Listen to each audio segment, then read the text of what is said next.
என் நேசர் எனக்கு உரியவர், நான் என் நேசருடையவள்.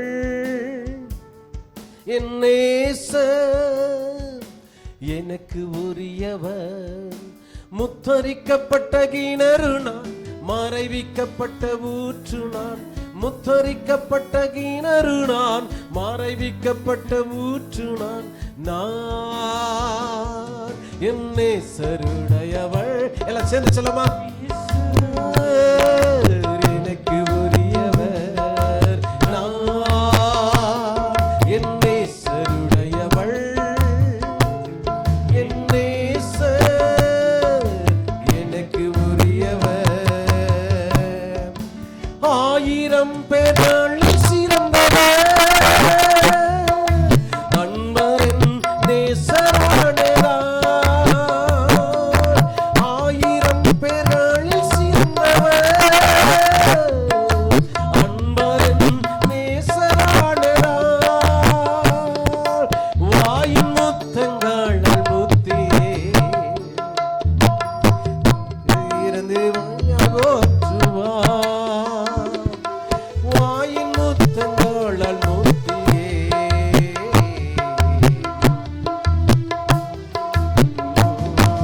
நான் என் நேசருடையவள். என் நேசர் எனக்கு உரியவர், நான் என் நேசருடையவன். என் நேசர் எனக்கு உரியவர். அன்பு பிதாவே, உம்மை நன்றியோடு உம்மை வாழ்த்தி துதிக்கிறோப்பா. நீர் ஒருவரே சிறந்தவர். எங்கள் வாழ்க்கையின் அங்கீகாரம் கொடுத்தவர் நீர். இப்பொழுதும் உடைய பிள்ளைகள் என்கிற அதிகாரத்தோடு நாங்கள் உடைய சமூகத்தில் உட்கார்ந்திருக்கிறோம். இந்த வார்த்தைகளினால் எங்களை நீர் மீண்டும் நினைவுபடுத்தி உம்முடைய சமூகத்தில் உம்முடைய பிள்ளைகளாய் இன்னும் கிட்ட சேர்க்கும்படியாய் இயேசுவின் நாமத்தில் ஜெபிக்கிறோம் நல்ல பிதாவே, ஆமென். கர்த்தருடைய பரிசுத்த நாமத்திற்கு மகிமை உண்டாவதாக. உங்கள் யாவரையும் இயேசு கிறிஸ்துவின் விலையேற பெற்ற இரத்தத்தினால் மீட்கப்பட்டவர்களாய் காண்கிறேன். கர்த்தர் உங்களை ஆசீர்வதிப்பாராக. வாசித்து கேட்டதான 1 கொரிந்தியருடைய புத்தகம் 3ஆம் அதிகாரத்தில் 17வது வசனம் சொல்லுகிறது,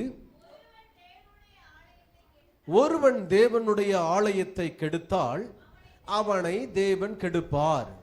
தேவனுடைய ஆலயம் பரிசுத்தமாய் இருக்கிறது, நீங்களே அந்த ஆலயம். அல்லேலூயா சொல்லுங்க.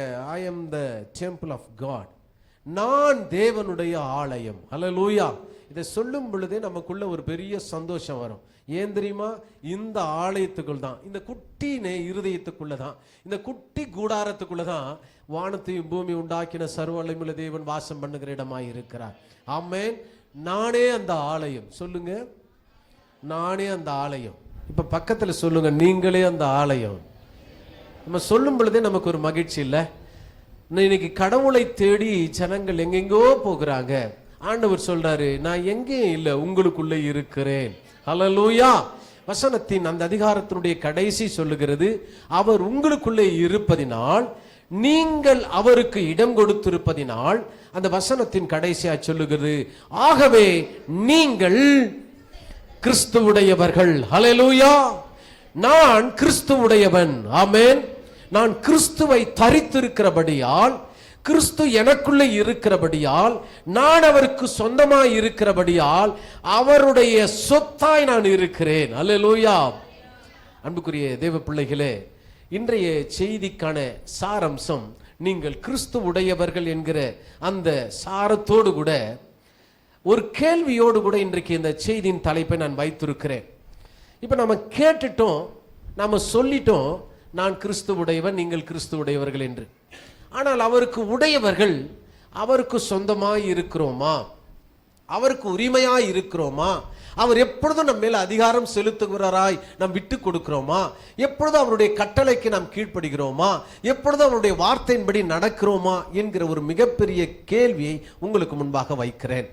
இப்போ எனக்கு மனைவி என்று சொன்னால் நாம என்ன நினைப்போம்? எனக்கு அவங்க துணைவி, நான் சொல்றத அவங்க செய்வாங்க, அவங்களுக்கு என்ன விருப்பமோ அதை நான் செய்ய வேண்டும், எனக்கு அவங்க கீழ்ப்படிவாங்க, நான் அவருக்கு அன்பு செலுத்துவேன், என்னுடையதெல்லாம் அவருடையது, அவர்களுடையதெல்லாம் என்னுடையது. இது ஒரு என்ன உடன்படிக்கை, இது ஒரு திருமணத்தினுடைய உடன்படிக்கை. கணவன் மனைவி இணைந்து விட்டால் இவர்கள் இருவரும் வேறல்ல, அவர்கள் ஒரே மாம்சமாய் இருக்கிறார்கள் என்று வசனம் சொல்லுது. உன்னுடையது அவருடையது, அவருடையது உன்னுடையது, அவ்வளவுதான். இப்போ திருமணத்துக்கு முன்பு நீங்க உங்க குடும்பத்தை மேன்மை பாராட்டலாம், அல்லது உங்க தகப்பனார் பெற்றோர்கள் உடன் பிறந்தவர்களை நீங்க மேன்மை பாராட்டலாம். திருமணத்திற்கு பின்பு மிகப்பெரிய ஆதாரமே கணவன் மனைவிக்கும் மனைவி கணவனுக்கும் தான். அவர்கள் தங்கள் குடும்பத்தை விட்டு அவர்கள் ஒருவரோடு ஒருவர் இணைந்திருப்பார்கள் என்று வேதம் சொல்லுது. அப்படிதானுங்களே, ஒருவரோடு ஒருவர் இணைந்திருப்பார்கள். நீங்க கல்யாணம் ஆயிட்டு 5 வருஷம் ஆனாலும் 3 வருஷம் ஆனாலும், எங்க அப்பா வீட்டில் எப்படி இருந்தேன் தெரியுமா, எங்க அம்மா வீட்டில் நான் ராணி மாதிரி இருந்தேன், இளவரசி மாதிரி இருந்தேன், நகநட்டை போட்டு இருந்தேன், அங்க போனேன் இங்க போனேன்னு அந்த அம்மா பாட்டு பாட, நான் யாரு தெரியுமா, நான் ராஜகுமாரன் மாதிரி இருந்தேன், உன்னாண்ட வந்து அடிமைப்பட்டிருக்கிறேன்னு இந்த ஐயா புலம்ப, குடும்பம் உடையும், குடும்பம் சீர்கெடும். பின்ன அன்பு தேவ பிள்ளைகளே, இருவரும் ஒரே மனதா இருக்கிறது எப்படி உடன்படிக்கை மீறாமல் இருக்கிறதோ, அதை போலவே நீங்கள் இயேசுவுக்கு முன்பாக அல்லது ரட்சிக்கப்படுவதற்கு முன்பதாக அல்லது மீட்கப்படுவதற்கு முன்பதாக நீங்க எப்படி இருந்தீங்க அந்த வாழ்க்கையில, இயேசுவுக்குள்ள வந்துவிட்ட பின்பு நானும் இயேசுவும், நானும் கிறிஸ்துவும், நானும் என் நேசரும். உங்கள் ரட்சிக்கப்பட்ட வாழ்க்கைக்கு பின்பாக உங்களுக்கென்று தனிப்பட்ட வாழ்க்கை கிடையாது, அது இயேசுவோடு இணைந்து வாழ்கிற வாழ்க்கை. இப்போ உங்களுடையதெல்லாம் இயேசுடையது, இயேசுடையதெல்லாம் உங்களுடையது. இன்றைக்கு நம்முடையதை ஆண்டவருக்கு கொடுக்காமல் அவருடையதை நாம் அனுபவிக்க வேண்டும் என்று நாம் நினைக்கிறோம். நிறைய நேரங்களில் ஆண்டவரே பரலோகத்தை திறந்து மண்ணாவை பொழிந்தது போல என் வாழ்க்கையில் ஆசீர்வாதத்தை பொழிங்க, அற்புதத்தை நடத்துங்க, நாங்கள் இப்படி இருக்கணும், என் பிள்ளைகள் இப்படி இருக்கணும், என் குடும்பம் இப்படி இருக்கணும், வருமானம் இருக்கு எப்படி இருக்கணும். நம்ம நிறைய ஜப குறிப்புகளை கொடுக்கிறோம். ஆண்டவர் கேட்கிற ஒரே ஒரு கேள்வி, நான் இதையெல்லாம் கொடுக்க ரெடி, நீ இன்னும் உன்னையே எனக்கு முழுதுமாய் தரவில்லையே என்று ஏங்குகிற ஒரு ஏக்கத்தை இன்றைக்கு உங்களுக்கு கேள்வியாய் வைக்கிறேன். என்ன கேள்வி தெரியுமா? நீங்கள் யாருக்கு சொந்தம்? இப்ப நம்ம சொல்றோம், எனக்கு சொந்தக்காரங்க நிறைய பேர் இருக்காங்க, தலைக்கட்டு நிறைய இருக்கு, நான் கீழே விழுந்தேன்னா என்னை தூக்கத்துக்கு 100 கைகள் வரும், நான் இடறி விழுந்தா எனக்கு உதவி செய்யறதுக்கு 1000 கைகள் வரும். உண்மைதான் பிரதர், இல்லைன்னு சொல்லல. ஆனால் இந்த ஒரு கையும் உன்னை பிடித்து கொண்டு பரலோகத்துக்கு கண்டிப்பாய் கொண்டு போகாது. இவைகள் எல்லாம் தற்காலிகமானது, நிரந்தரமற்றது. நம்ம பார்வையில இது பெரிதா இருக்கலாம், ஆனால் இறுதி வரை அது நம்மோடு கூட வரப்போகிறது இல்லை. ஹல்லேலூயா. இயேசு கிறிஸ்து இன்றைக்கு பார்த்து கேட்கிறார், என் ஜீவனையே உனக்கு கொடுத்தேன், என்னையே உனக்கு கொடுத்தேன், நீ ஏன் இன்னும் உன்னை கொடுக்காமல் தாமதிப்பது ஏன்? நீங்க யாருக்கு சொந்தம்? இப்ப நம்ம இருதயத்தின் கையை வச்சு சொல்லுவோம், நான் இயேசுவுக்கு சொந்தம். நான் என்ன சொன்னேன்? உங்க இருதயத்துல கையை வச்சு நான் இயேசுவுக்கு சொந்தம் சொல்லலாமா? நான் இயேசுவின் பிள்ளை. இப்ப சொல்லுங்க. நிறைய பேருக்கு அந்த நான் இயேசுவின் பிள்ளைன்னு சொல்றதுக்கே கஷ்டமா இருக்கு. நான் இயேசுவின் பிள்ளை என்னாலும். நீங்க இயேசுவின் பிள்ளையா இருப்பீர்கள் என்று சொன்னால் எதை குறிச்சும் நீங்க கவலைப்பட மாட்டீங்க. ராஜாவின் பிள்ளை எதை குறித்தும் கவலைப்பட மாட்டான். ராஜாதி ராஜாவினுடைய பிள்ளை எதிர்காலத்தை குறித்து அவனுக்கு கவலை இருக்காது, அவனுடைய வாழ்க்கை குறித்து கவலை இருக்காது, பணத்தை குறித்து கவலை இருக்காது. ஏன் தெரியுமா? என் தகப்பன் ராஜா. ஆமென். நாமும் இயேசுவின் பிள்ளையாய் இருப்போம், எல்லாவற்றையும் அவருக்கு கொடுப்போம், அவருடையதெல்லாம் நம்ம சொந்தமாக்கி கொள்வோம். இப்பொழுது கேள்வி, நீங்கள் யாருடையவர்கள்? நீங்கள் யாருக்கு சொந்தம்? அன்புக்குரிய தெய்வ பிள்ளைகளே, நேராக நான் செய்திக்குள்ளே வருகிறேன். நீங்கள் இயேசுவுக்கு சொந்தமானால் நாம் என்ன செய்திருக்க வேண்டும்? வசனம் இப்படியாய் சொல்லுகிறது. கலாத்தியருடைய புத்தகம் 5ஆம் அதிகாரம் 24வது வாக்கியம். கலாத்தியர் 5வது அதிகாரத்தின் 24வது வாக்கியம். கிறிஸ்துவுடையவர்கள், கிறிஸ்துவினுடையவர்கள் தங்கள் மாம்சத்தையும் அதன் ஆசை இச்சைகளையும் சிலுவையிலே அறைந்திருக்கார். உங்களுக்கென்று தனிப்பட்ட ஆசையோ தனிப்பட்ட இச்சைகளோ கிடையாது. எல்லாம் தேவனுடைய சித்தத்தின்படி நம் வாழ்க்கையில நாம் அனுமதிக்கப்பட வேண்டியவர்களாய் இருக்கிறோம். அல்லேலூயா. இருவரும் ஒரே மாம்சமாய் இருப்பார்கள் என்று ஒரு கணவனையும் மனைவியும் குறித்து நாம் சொல்லுகிறோம். இவருடைய இருவர் சிந்தையும் ஒன்றாய் இருக்கும். இப்போ கல்யாணத்துக்கு முன்னால இப்போ கணவன் மனைவிய என்ன சொல்றது, தகப்பன் பெற்றோர்கள் பார்த்து திருமணம் வைப்பாங்கல்ல. இப்போ அது கொஞ்சம் குறைஞ்சிக்கினே போகுது. பெற்றோர்கள் பார்த்து இல்லையா, செருப்பு தேய பொண்ணு பார்க்கணும்னு சொல்லுவாங்க.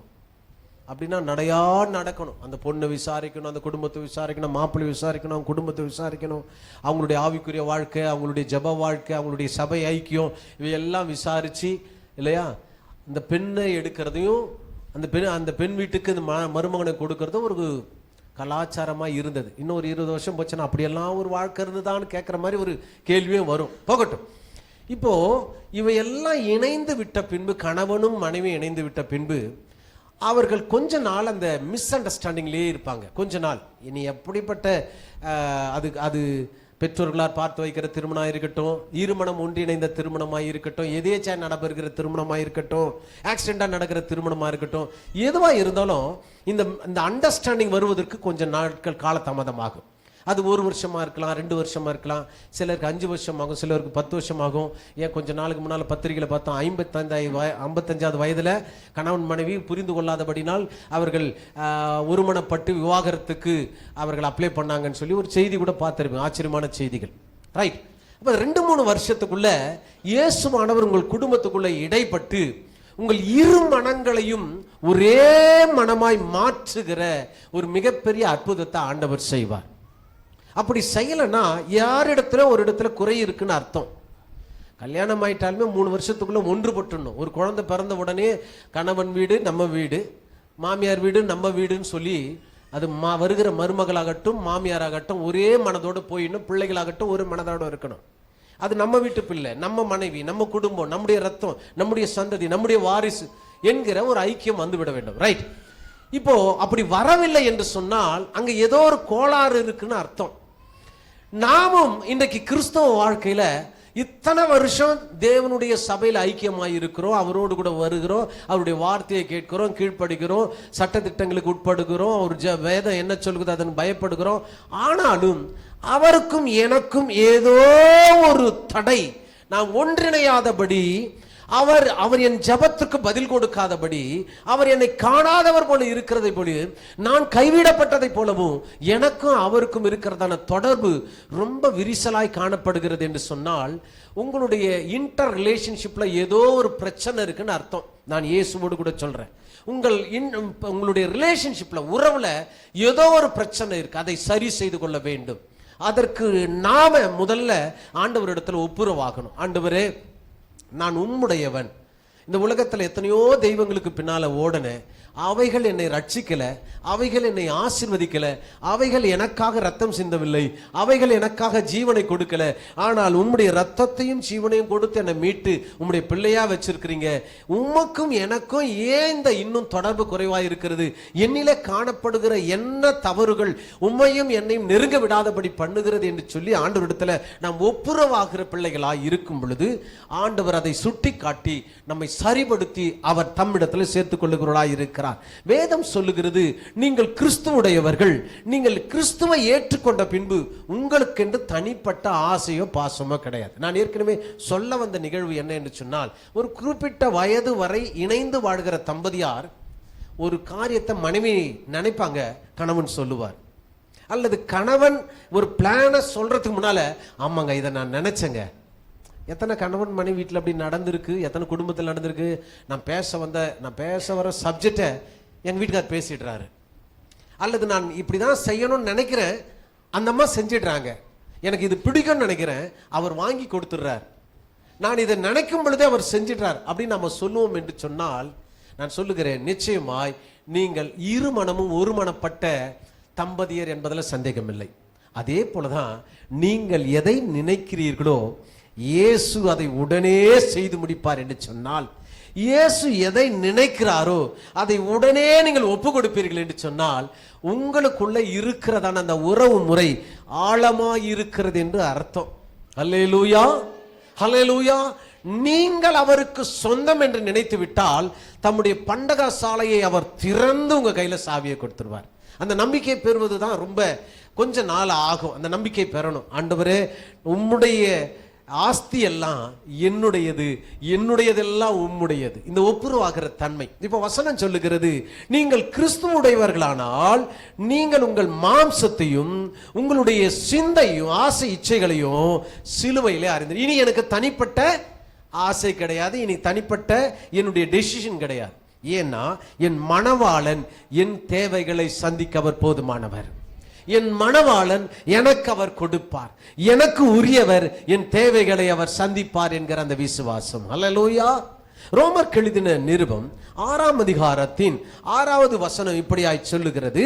ரோமர் எழுதின நிருபம், ஊழியம் செய்யாதபடிக்கு பாவ சரீரம் ஒளிந்து போகும் பொருட்டாக நம்முடைய பழைய மனுஷனை அவரோடு கூட அறையப்பட்டது என்று அறிந்திருக்கு. நம்முடைய மனுஷனை, பழைய வாழ்க்கை, பழைய சிந்தனை, பழைய நம்முடைய எண்ணங்கள், நோக்கங்கள், சிந்தனைகள் எல்லாவற்றையும் நீங்கள் இயேசுக்குள்ள வந்தவுடனே அதை கொண்டு போய் சிலுவையில அறைந்து அவரை போல உயிர்த்தெழுந்த தேவனாய், அவரை போல பாவமற்றவராய் நீயும் நானும் விளங்க வேண்டும் என்று ஆண்டவர் விரும்புகிறார். அல்லேலூயா. அப்போ நம்ம சிலுவையில அறைந்து விட்ட பின்பு you are empty, we are empty, நாம வெறுமையா இருக்கிறோம். இயேசு அவருடைய ஆவியை நமக்குள்ள ஊற்றுகிறார். அல்லேலூயா. இப்போ அவர் ஆவியை ஊற்றிட்டா நாம் அவருடையவர்களாய் மாறிவிடுகிறோம். அல்லேலூயா. இப்போ இந்த செய்தியினுடைய சாராம்சத்தை நான் உங்களுக்கு சொன்னேன். நீங்கள் உங்களை வெறுத்து உங்களை சிலுவையில் அறைந்து விட்டால் அவர் உங்களை தமக்குரிய பொருளாய் அவர் ஏற்றுக்கொள்ளுகிறார். இப்போ நீங்க அவருக்கு சொந்தம். நாம் எப்படி இருந்தோம் அவர் நம்மை சொந்தம் பாராட்டினார், நாம் எங்கே இருந்தோம் அவர் நம்மை சொந்தம் தேடி கண்டுபிடிச்சார் என்கிற ஒரு 5 காரியங்களை இன்னைக்கு வேகமாக உங்களோடு கூட பகிர்ந்து கொள்ள போகிறோம். உலகத்தில் எவ்வளோ ஜனங்கள் இருக்கிறாங்க பிரதர், கொடான கொடி ஜனங்கள் இருக்கிறாங்க. ஆனால் இங்கே இருக்கிற ஒவ்வொரு இருதயத்தையும், முகத்தை அல்ல இருதயத்தை பார்த்து தேவன் உங்களை கொண்டு வந்து சபையில நிறுத்தியிருக்கிறார். தம்முடைய விலையேற பெற்ற ரட்சிப்பை நமக்கு காண்பித்திருக்கிறார். சரி, அவர் எப்படி நம்ம ஒருங்கிணைத்தார் என்கிறத ஒரு விஷயம் நம்ம பின்னோக்கி பார்த்து இந்த செய்தியோடு கூட நாம் கடந்து வரும். முதலாவது லூக்கா எழுதின சுவிசேஷ புத்தகம் 15ஆம் அதிகாரத்தின் 10வது வசனம். லூக்கா 15ஆம் அதிகாரத்தின் 10வது வசனம்.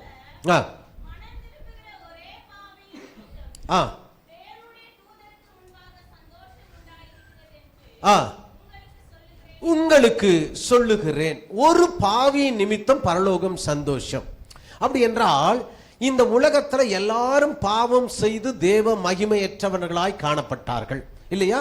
நீங்க ஆதியாகமம் புத்தகத்துல அந்த நாட்களில் வாழ்ந்த மனிதர்களிலே நோவாவை போல அப்படின்னு வசனம் வரல, நோவாவை போல நீதிமான் ஒருவனும் இல்லை இல்லையா? அவன் இருதயத்துக்கு ஏற்றவனாய் இருந்தான். இப்ப ஆண்டவர் ஒவ்வொரு காலகட்டத்திலையும் தனக்கு யார் வேண்டும் என்பதை ஆண்டவர் தெரிந்தார். ஆதியில ஆதாம் ஏவாளினால் அவருடைய இருதயம் சோர்ந்து போன பின்பு அவர் அடுத்த ஜெனரேஷன்ல பார்க்கிறாரு. 10 தலைமுறைகளை தாண்டின பின்பு ஆபிரகாமை அவருடைய கண்கள் பார்த்தது. அதற்கு பின்பாக அவன் சந்ததியை பார்த்தது. நோவாவை அவர் கண்கள் பார்த்தது. அதுலேயும் அதற்கு பின்பாக அந்த டிராவல் அப்படியே வந்து நிறுது.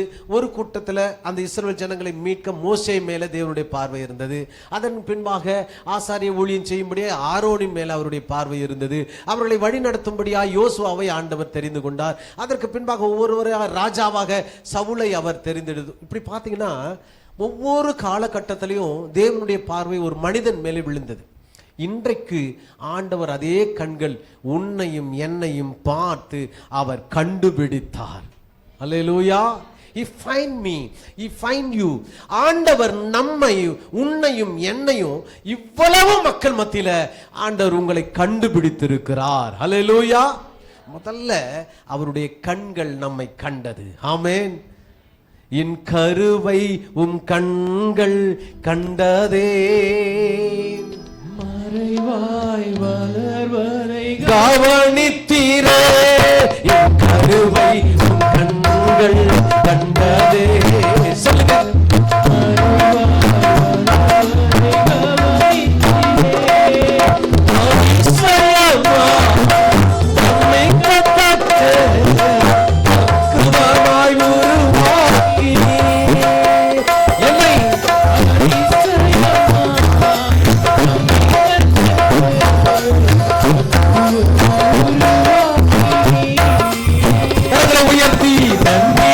ராஜா, இயேசு ராஜா, என்னை கண்டுபிடித்து வரவாய்.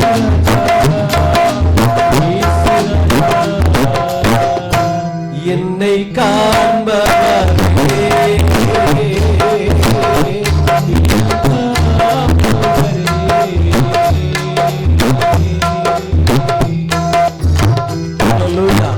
என்னை கண்டுபிடித்தார். ஆமென். எங்கேயோ ஓடிக்கொண்டிருந்த தொலைந்து போன என்னை கண்டுபிடித்தார். எல்லாராலும் மறக்கப்பட்ட உன்னையும் என்னையும் ஆண்டவர் கண்டுபிடித்தார். அவர் கண்டுபிடிக்கலன்னா நம்ம தொலைஞ்சு போயிருப்போம், மறந்து போயிருப்போம், கர்த்தரால் மறக்கப்பட்டிருப்போம். அவருடைய கண்கள் நம்மில் நோக்கமாய் வைத்து நம்மை கண்டுபிடித்தது. லூக்கா எழுதின சுவிசேஷ புத்தகத்தின் 15ஆம் அதிகாரமே இந்த கண்டுபிடிப்பை குறித்து ஆண்டவர் பிரசங்கித்த 3 தலைப்புகளை நாம் பார்க்கிறோம். ஒன்று, காணாமல் போன ஆடு. அல்லேலூயா. 100 ஆடுகள் ஒரு மனிதனுக்கு இருந்ததாம். அதுல அவன் கணக்கிட்டு பார்த்தான், 99 தான் இருந்தது, ஒன்றை காணும். உடனே அவன் அப்படியே விட்டுட்டு போகல. அந்த காணாமல் போன ஒன்றை தேடி அவன் கண்கள் அலைபாய்ந்தது. காலையிலிருந்து மாலை வரை அதை தேடி தேடி தேடி அவன் பயணித்தான். வசனம் சொல்லுகிறது, வாசிக்கலாம் 4வது வசனம். இருந்து காணாமல் போனது. சரி, இந்த காணாமல் போன ஆட்டை அவன் கண்டுபிடித்து அந்த மகிழ்ச்சியை எப்படி அவன் பகிர்ந்து கொண்டானாம். வசனம் சொல்லுகிறது, 5வது வசனம், கண்டுபிடித்த பின்பு சந்தோஷத்தோடு அதை தோளில்களில் போட்டுக்கொண்டு வீட்டுக்கு வந்து சிநேகிதரையும் அயலாயரையும் கூட வரவழைத்து, காணாம போன என் ஆட்டை கண்டுபிடித்தேன், என்னோடு கூட நீங்கள் சந்தோஷப்படுங்கள் என்று சொல்லுவானாம். எப்படி இருக்கு பாருங்க. இயேசு கிறிஸ்துவும் இன்றைக்கு உன்னையும் என்னையும் அநேக இடங்களிலே தேடி தேடி தேடி நீங்கள் கண்டுபிடிக்கப்பட்டவர்கள். ஆமென். நீங்க காணாம போனீங்கன்னு சொல்லி ஒரு நாள் அவர் விடவில்லை. இன்றைக்கு 1000 படித்தவர்கள் இருக்கிறாங்க, ஞானிகள் இருக்கிறாங்க, அறிவாளிகள் இருக்கிறாங்க. ஏன் உலகத்தில் எவ்வளவோ மெச்சூர்டான மனிதர்கள் இருக்கிறார்கள். அவர்கள் மத்தியில பவுல் சொல்றார், அஞ்ஞானியான எண்ணெய், குப்பையான எண்ணெய், தூசான எண்ணெய், சேற்றில் இருந்த எண்ணெய், ஆழக்குழியில் இருந்த எண்ணெய் கர்த்தர் கண்டுபிடித்தார். அல்லேலூயா. இப்ப உங்க பேர் என்ன தெரியுமா? நீங்கள் கர்த்தருடையவர்கள். சொல்லுங்க. நீங்க 99 உலகத்துக்குரியது, ஆனால் நானோ கர்த்தருக்குரியவன். அவர்கள் நடத்தப்பட்டார்கள், என்னையோ கர்த்தர் தோளில் சுமந்தார். அல்லேலூயா. என்ன தோளில சுமந்தாரியா. காணாமல் போன என்னை விட்டுட்டு போல என்னை தோள் மீது சுமந்து வந்து அந்த மகிழ்ச்சியை அவருடைய சிநேகிதரோடும் அயலாரோடு கூட அவர் பகிர்ந்து கொண்டார் என்று வேதம் சொல்லு. அப்படின்னா நீங்கள் என்றைக்கு ரட்சிக்கப்பட்டீர்களோ, என்றைக்கு ஆண்டவர் உங்களை கண்டுபிடித்தாரோ, அன்றைக்கு பரலோகத்தில் ஒரு சந்தோஷம். பரலோகத்தில் மாத்திரமல்ல, ஆண்டவர் உங்களை எடுத்து மக்களுக்கு முன்பாக காண்பித்து தன் தோள் மேலே அவர் வைத்து, இது நான் கண்டுபிடித்த ஆடு என்று ஆண்டவர் சொல்லுகிறார். 2வது ஒரு கண்டுபிடிப்பு, ஒரு இளம் பெண்ணுக்கு திருமணம் நிச்சயிக்கப்படுகிறது. அந்த பெண்ணுக்கு மணமகன் சார்பில் 10 வெள்ளிக்காசை கோர்த்து அவருடைய தலையில கட்டுவார்கள். நான் இதை ஏற்கனவே உங்களுக்கு சொல்லி இருக்கிறது உங்களுக்கு ஞாபகம் இருக்கும். இருந்தாலும் இதை கேளுங்கள். 10 காசுகளை தலையில பொருத்தி விடுவார்கள். அதை போட்டுட்டாங்கன்னா இந்த பெண்ணுக்கு நிச்சயிக்கப்பட்டிருக்கிறது என்று அர்த்தம். இப்போ நாம கூட நிச்சயத்துக்கு அடையாளமாய் சிலர் என்ன பண்ணுவாங்க, மாலை மாற்றுவார்கள், சிலர் மோதிரங்களை மாற்றிக்கொள்ளுவார்கள். அதிக பணம் இருக்கிறவங்க செயின் போடுவாங்க இல்லையா. அவங்களுடைய வசதிக்கு ஏற்றபடி நிச்சயிக்கப்பட்டவர்கள் எளிதாக கண்டுபிடித்திடலாம். அவங்களுடைய பேச்சு, அவங்களுடைய பழக்கம், அவங்களுடைய நடக்கை எல்லாம் அப்படியே கொஞ்சம் மாறிடும். இதுவரை சுதந்திரமாக இருந்தவங்க சொல்லுவாங்க, எனக்குன்னு ஒரு எதிர்காலத்தில் மனவாட்டியை கர்த்தர் கொடுத்து விட்டார், மணவாளனை கர்த்தர் கொடுத்து விட்டார் என்று. அதிலிருந்து அவங்களோட வாழ்க்கையை பார்த்தீங்கன்னா டிஃப்ரெண்ட்டாக இருக்கும். ஃபோன் பேசுகிற நேரமெல்லாம் அதிகமாகிடும், அவங்க தனிமை அதிகமாகிடும், மகிழ்ச்சி அதிகமாகிடும். ரைட்டு, போகட்டும். அப்போ இயேசுக்குள்ள கூட ஆண்டவர் உன்னையும் என்னையும் நிச்சயித்திருக்கிறார். அதற்கு அடையாளமாக நமக்கு தாளந்துகளை கொடுத்திருக்கிறார். இங்க சொல்லுது, அந்த 10ல் 1 தவறி விழுந்து விட்டது. இது அப்படியே நம்ம கடந்து போகிறவர்கள் அல்ல. அந்த மக்கள் ரொம்ப சென்சிட்டிவ் ஆனவங்க. நான் கொடுத்த 10 எங்கன்னு கணக்கு பார்ப்பாங்க. அப்போ இவளுக்குள்ள ஒரு பயம் வருது, மணவாளன் என்னை வெறுத்து விடுவானோ. அவள் விளக்கை கொளுத்தி அந்த வீட்டை மொத்தத்தையும் பெருக்கி அதை தேடுன்னு தேடி அதை கண்டுபிடித்த உடனே ஒரு சந்தோஷம் வரும் பாருங்க. ஹல்லேலூயா. நிச்சயிக்கப்பட்ட நீயும் நானும் தொலைந்து போன பொருளாய் இருக்கும். தேவன் உன்னையும் என்னையும் அந்த மணவாளனுடைய அறைக்கு கொண்டு செல்லும்படியாக உன்னையும் என்னையும் ஆண்டவர் அதை தேடி கண்டுபிடித்து அந்த கூட்டத்தில் சேர்த்து கொண்டார். அல்லேலூயா. மூன்றாவது ஒரு காரியத்தை, அது 15வது அதிகாரத்தில், ஒரு தகப்பனுக்கு 2 குமாரர்கள் இருந்தார்கள். அதுல ஒருவன் காணாமல் போய்விட்டான். அது காணாமல் போறதுக்கான காரணம்லாம் உங்களுக்கு எல்லாருக்கும் தெரியும். ஆனா அவன் கண்டுபிடித்த பின்பு வசனம் அழகா சொல்லுது. வாசிக்கலாம் 32வது வசனம். இவனோ மரித்தான், திரும்பவும் உயிர்த்தான், காணாமல் போனான், திரும்பவும் காணப்பட்டான். அதனால சந்தோஷத்தோட என்ன பண்ணணும்? ஹல்லேலூயா. இப்ப காணாமல் போன ஒரு பொருளை கண்டுபிடிப்பதில் ஒரு மனிதனுக்கு எந்த அளவு சந்தோஷமோ அதே சந்தோஷம்தான் தேவன் உன்னையும் என்னையும் இந்த உலகத்துல சல்லட போட்டு சலித்து தேடி உன்னை என்னைய கண்டுபிடித்திருக்கிறார். ஹல்லேலூயா. அப்போ ஆண்டவரிடத்துல நம்ம சொல்லணும், நான் காணாமல் போன ஆடல்லவா கர்த்தர் என்னை, தெரியாதா பாட்டு? தேடுகின்றார், நான் காணாமல் போன ஆடல்லவோ கர்த்தர் என்னை தேடி வந்தார். கர்த்தர் நம்மை தேடி வந்தார். ஆமென். ஹல்லேலூயா. வசனம் சொல்லுகிறது, யாத்திராகமம் புத்தகம் 3ஆம் அதிகாரத்தின் 9வது வசனத்தை வாசிங்க பார்க்கலாம்.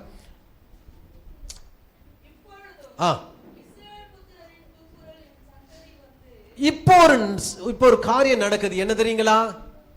இஸ்ரவேல் ஜனங்களை ஆண்டவர் ஆசீர்வதிச்சார். அவங்க பெருகிட்டாங்க. பெருகின உடனே ஒரு மனிதனுக்கு ஆஸ்தியும் செல்வமும் பெருகும் பொழுதே அகங்காரமும் கொழுப்பும் கூடவே பெருகும். இப்போ இயேசுவை ஏற்றுக்கொள்ளுகிற ஜனங்களை நீங்க பட்டியலை பார்த்தீங்கன்னு சொன்னா ஈஸியாக கண்டுபிடிச்சிடலாம். சாப்பாட்டுக்கு இல்லை பிரதர், பசியில் இருக்கிறோம், வியாதியில் இருக்கிறோம், வறுமையில் இருக்கிறோம், கடனில் இருக்கிறோம், நோயில் இருக்கிறோம், பொல்லாத பிசாசின் அடிமைத்தனத்தில் இருக்கிறோம் என்று இயேசுவை தேடி வந்து விடுதலை பெற்று அவரை பிடித்து கொண்ட ஜனங்கள் அநேகர். ஆனா இதையே போயிட்டு ஒரு வசதி படைத்தவன் இடத்துலையோ செல்வ சீமான் இடத்துலையோ சொன்னீங்கன்னா, கடவுளா அது யாரு, எவ்வளவு காசுன்னு கேட்பான். அவர்களுக்கு அதனுடைய அருமை தெரியாது. இப்போ இஸ்ரவேல் ஜனங்களும் அடிமையா இந்த எகிப்துக்கு வந்தாங்க. கர்த்தர் அவர்களை ஆசீர்வதித்தார். யாக்கோபினுடைய ஆபிரகாமுடைய வாக்கை கொடுத்த வாக்குத்தத்தத்தை அவர் நினைவு கூர்ந்து அவர்களை ஆசீர்வதித்தார். இப்ப அவங்க பெருகினாங்க. இவர்கள் பெருகும் பொழுது அந்த தேசத்துக்குரிய பாவமும் அவர்களுக்குள்ள பெருகினது. இப்ப கர்த்தரை விட்டு தூரம் போயிட்டாங்க. மீண்டும் அவர்களுக்கு ஒரு அடிமைத்தனம் வந்தது. இப்போ பாவமும் பிரச்சனையும் அடிமைத்தனமும் நெருக்க நெருக்க இவர்கள் கூக்குரலிட ஆரம்பிச்சிட்டாங்க. இப்பதான் ஞாபகம் வருது, என் மூதாதையனாகிய ஆபிரகாமுக்கு கொடுத்த வாக்கை கொடுத்த தேவன் எங்கே? அவரிடத்துல போய் தஞ்சமாவோம். அவர் நம்மை ஆதரிப்பார், அவர் நம்மை விடுவிப்பார், அவர் தம்முடைய வாக்கின்படி நம்மை மீட்பார் என்று சொல்லி இந்த எகிப்துல அடிமையா இருக்கிற ஜனங்கள் கூக்குரலிட ஆரம்பிச்சாங்களாம். வசனத்தை வாசிக்கலாம். என்ன எட்டினதா? இப்பொழுதும் இஸ்ரவேல் புத்திரரின் கூக்குரல் என் சந்நிதியில் வந்து எட்டினது. 1ஆம் அதிகாரம் 14வது வசனம். எப்படி ஒடுக்கினார்களாம்? செய்யும் வேலைனா ரொம்ப கீழ்மட்ட வேலை, கஷ்டமான வேலை, வெயில் சுட்டரிக்கிற வெயில்ல செய்ய வேண்டிய வேலை. அவங்க லேசா போயிட்டு நிழல்ல உட்கார்ந்து செய்வாங்க. ஆனா இஸ்ரவேல் ஜனங்களோ அடிமைகளோ சாந்தும் செங்கல்லும் ஆகிய இவைகளை செய்யும் வேலையினாலும் சகலவித வேலையினாலும் அவர்களை ஜீவனை கசப்பாக்கினார்கள். அப்படின்னா என்ன? நான் ஏண்டா வாழணும் இவ்வளவு கஷ்டத்தோடு, இவ்வளவு வலியோடு? இன்றைக்கு பிரியமானவர்களே, அநேகருடைய கூக்குரல் இப்படிதான் இருக்கு. எனக்கு ஏன் கஷ்டம், எனக்கு ஏன் இந்த பிரச்சனை, எனக்கு ஏன் இந்த உபத்திரம்? ஆண்டவரே நீர் என்னை எடுத்துக்கொள்ளும். நம்ம அநேக நாட்கிற ஜெபங்கள்ல, ஜெபத்தை கேட்பவரே, ஜெயத்தை தருபவரே. அவர் பேர் என்ன பேருங்களா? சொல்லுங்க, நான் சொல்லட்டுமா? சில நேரங்களில் அவர் கேளாதவர் போல இருக்கிறார். ஆமென். ஏன் தெரியுமா? நம்ம பிரச்சனையின் பொழுது, அழுகையின் பொழுது நம்ம ஜெபிச்சோம் பாருங்களேன், ஆண்டவரே என்னை எடுத்துங்கன்னு. ஒருவேளை மகளே உன் விருப்பப்படி உன்னை எடுத்துக் கொள்ளுகிறேன் என்று சொன்னால், இன்றைக்கு நம்ம கையை தட்டி ஆண்டவருடைய சமூகத்தில் அவர் செய்த, கர்த்தர் செய்த நன்மைகளை ஒரு நாளும் மறவா, கடந்து வந்த பாதைகளை இல்லையா உணர்ந்து பாட முடியாது, உணர்ந்து ஆராதிக்க முடியாது. எவ்வளவு உபத்திரத்தின் வழியாய் பல நேரங்களில் நம்முடைய ஜபங்கள் கேட்கப்படாமல் இருப்பதற்காய் கரங்களை உயர்த்தி ஒரு அல்லேலூயா சொல்லலாமா? என் ஜபத்தை கேட்கிறவர் சில நேரங்களில் எனக்கு சாதகமாய் என் ஜபத்தை கேட்காதவர் போல இருக்கிறார். ஆமென். அப்புறம் போகிறவர் போல காணப்பட்டாலும் என் மீது நோக்கமாயுள்ளார், என் மீது நோக்கமாயுள்ளார்.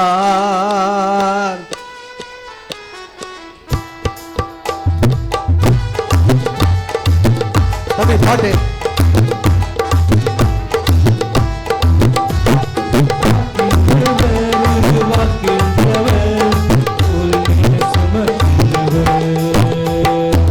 விரும்புகிறவன் போல காணப்பட்டாலும் இயேசு, விரும்புகிறவன் போல காணப்பட்டாலும் உன் மீது நோக்கமாயுள்ளார், நினைவெல்லாம் அவர் அறிவார். உன் மீது நோக்கமாயுள்ளார், நினைவெல்லாம் அவர் அறிவார். காக்கின்றவர், உருவாக்கின்றவர்,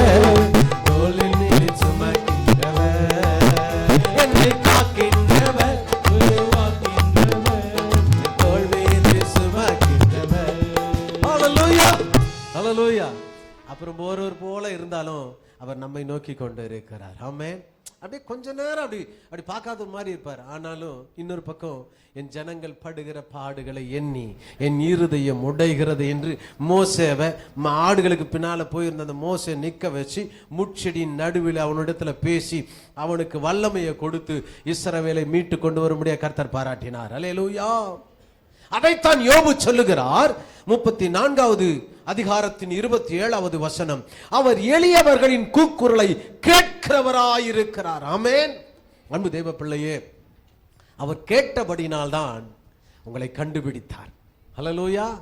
நம்ம விட்ட கூக்குரல், பெருமூச்சு, நம்ம பட்ட கஷ்டம், நம்ம விட்ட கண்ணீர், நம்ம ஏறெடுத்த ஜெபங்கள், அநேக நாட்கள் அழுதுருப்போம். ஆண்டவரே ஆண்டவரே அழுது புலம்பின அந்த கூக்குரலுக்கு ஆண்டவர் செவி கொடுத்து உன்னையும் என்னையும் கண்டுபிடித்தார். ஆமென்.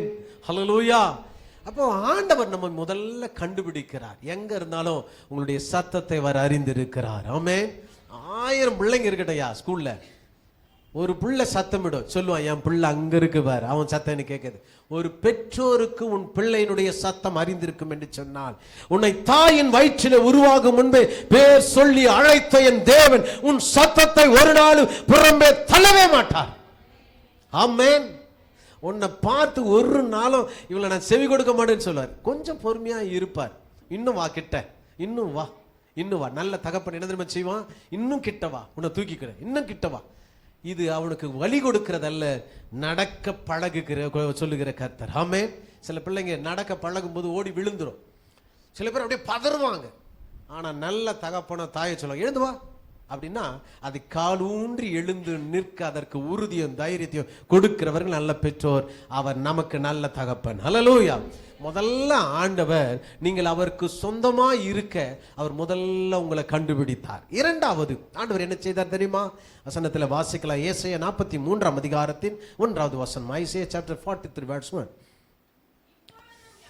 இப்பொழுதும் யாக்கோபே உன்னை சிருஷ்டித்தவரும் இஸ்ரவேலே உருவாக்கினவருமாகிய கர்த்தர் சொல்லுகிறது, பயப்படாதே, உன்னை மீட்டு கொண்டேன், உன்னை பேர் சொல்லி அழைத்தேன், நீ என்னுடையவன். ஆண்டவர் சொல்ற நீ என்னுடையவன். சொல்லுங்க, ஆண்டவர் சொல்றாரு நீங்க என்னுடையவன், நீங்கள் என்னுடையவன், யுவர் மைண்ட், நீ என்னுடையவன். இரண்டாவது என்ன பண்ணார் தெரியுமா? இவ்வளவு ஜனங்கள் மத்தியில கர்த்தர் உன்னை கண்டுபிடித்தார். இரண்டாவது உன்னை செலக்ட் பண்ணி அதிலிருந்து நீ என்னுடையவன் என்று பிரித்தெடுத்தார். ஆமென். ஹல்லேலூயா. Is a separation. உன்னை அப்படி பிரித்தெடுத்தார். நீங்கள் அவருக்குரியவர்கள். ஹல்லேலூயா. நீ என்னுடையவன் என்று ஆண்டவர் உன்னையும் என்னையும் பெருமை பாராட்டுகிறார். எவ்வளவு ஒரு பெரிய மகிழ்ச்சி.